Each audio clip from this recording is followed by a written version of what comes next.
Assalamu alaikum wa rahmatullahi wa barakatuh. So today question is, can a Muslim have more than one wife? The religion of Islam was revealed for all societies and all times, and so accommodates widely different social requirements. Circumstances may warrant the taking of another wife, but the right is granted. According to the Quran, only one condition, that the husband is scrupulously fair. Okay, another question says, is Islamic marriage like Christian marriage? Well, Muslim marriage is not a sacrament, but a simple legal agreement in which either partner is free to introduce conditions. Marriage customs thus vary widely from country to country. As a result, divorce is not common, although it is not forbidden as a last resort. According to Islam, no Muslim girl can be forced to marry against her will. Her parents will simply suggest young men they think may be suitable, and she has the full liberty to do whatever she wants to do. Okay, how do Muslims treat the elderly? In the Islamic world, there are no old people's homes. The strain of caring for one's parents in this most difficult time of their is considered an honor and blessing, and an opportunity for great spiritual growth. God asks us that we not only pray for our parents, but act with limitless compassion, remembering that when we were helpless children, they preferred us to themselves. Mothers are particularly honored. The Prophet taught that paradise lies at the feet of mothers. When they reach old age, Muslim parents are treated mercifully with the same kindness and selflessness. In Islam, serving one's parents is a duty second only to prayer, and it is their right to expect it. It is considered despicable to express any irritation when through no faults of their own. The old become difficult. The Quran says, your Lord has commanded that you worship none but Him, and be kind to parents.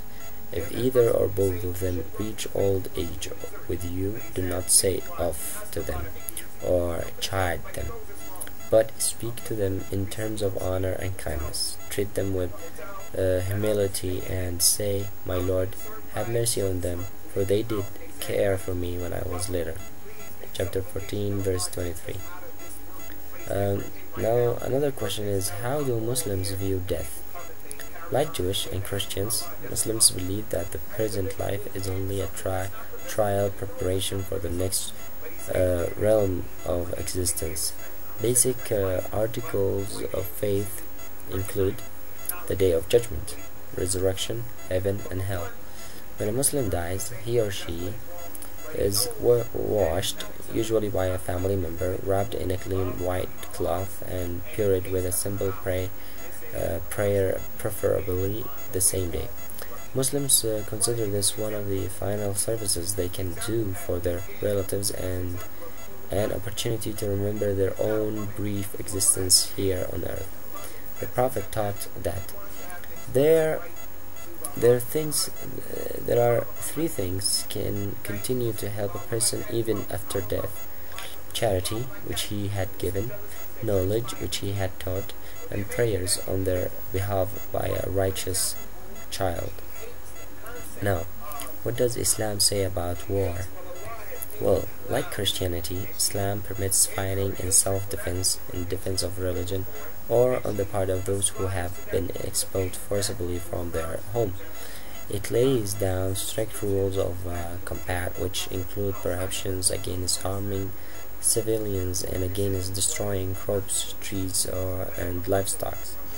As Muslims see it, injustice would be triumphant in the world if good men were not prepared to risk their lives in a righteous cause.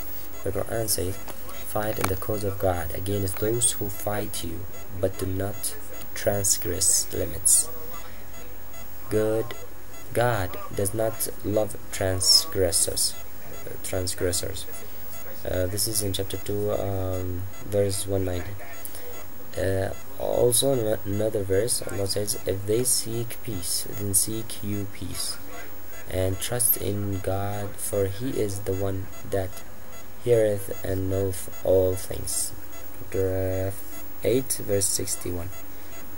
War, therefore, is the last resort and is subject to the rigorous conditions laid down by the sacred law. The term jihad literally means struggle, and Muslims believe that there are two kinds of jihad. The other jihad is the inner struggle, which everyone wages against egotistic desires for the sake of attaining inner peace. Now, what about food? Although much simpler than the dietary law followed by Jews and the early Christians, the code which Muslims observe forbids the consumption of pig meat or any kind of intoxicating drink.